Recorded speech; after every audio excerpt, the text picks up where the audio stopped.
Genesis chapter 26. Isaac lives at Gerar.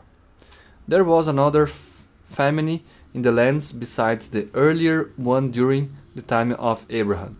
Isaac went to Abimelech, king of the Philistines, at Gerar. The Lord had appeared to Isaac and had said, "Do not go to Egypt. Stay in this land where I tell you to stay. Live here, and I will be with you and bless you.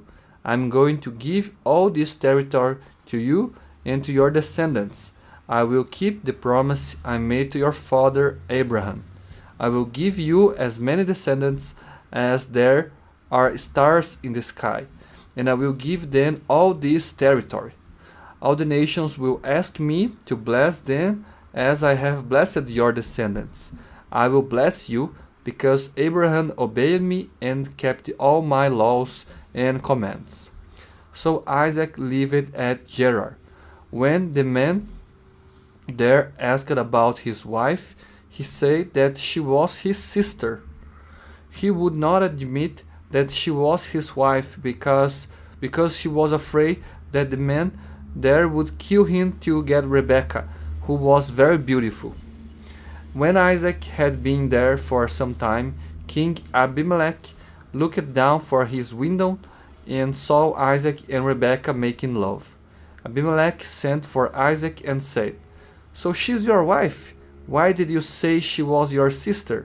He answered, "I thought I would be killed if I said she was my wife." "What have you done to us?" Abimelech said.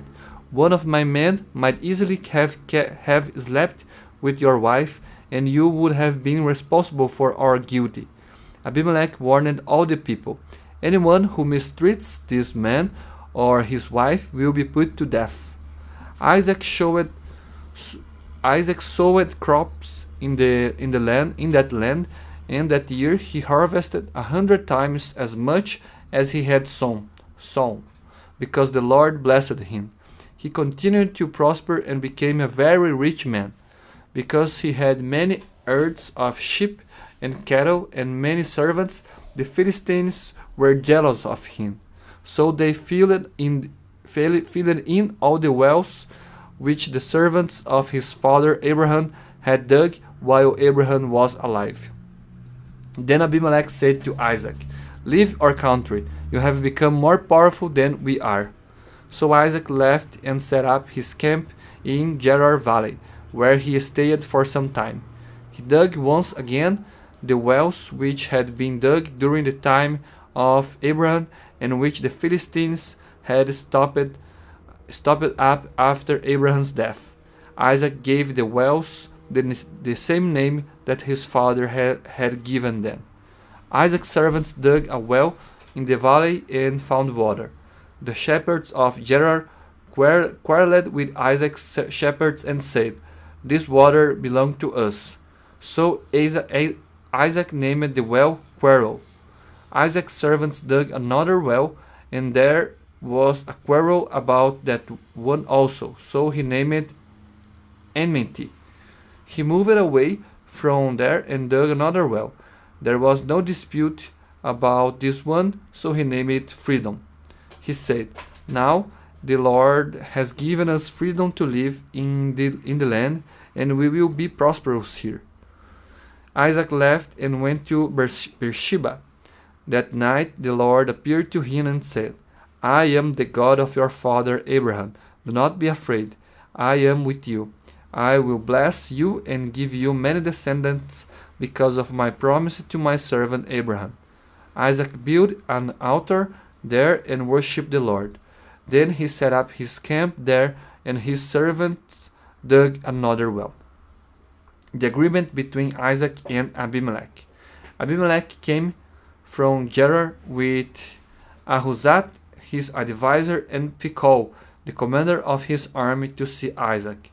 So Isaac asked, "Why have you now come to see me, when you were so unfriendly to me before and made me leave your country?"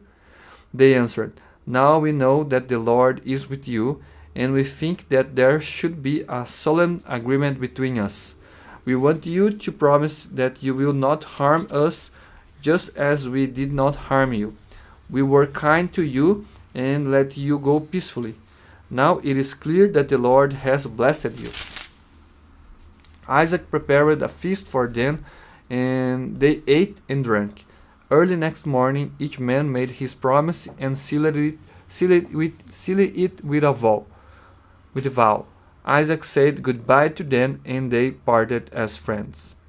On that day, Isaac's servants came and told him about the well which they had dug. They said, "We have found water." He named the well Val. That is how the city of Beersheba got its name. Esau's foreign wives. When Esau was 40 years old, he married two Hittites, Judith, the daughter of Beeri, and Basemath, the daughter of Elon. They made life miserable for Isaac and Rebekah.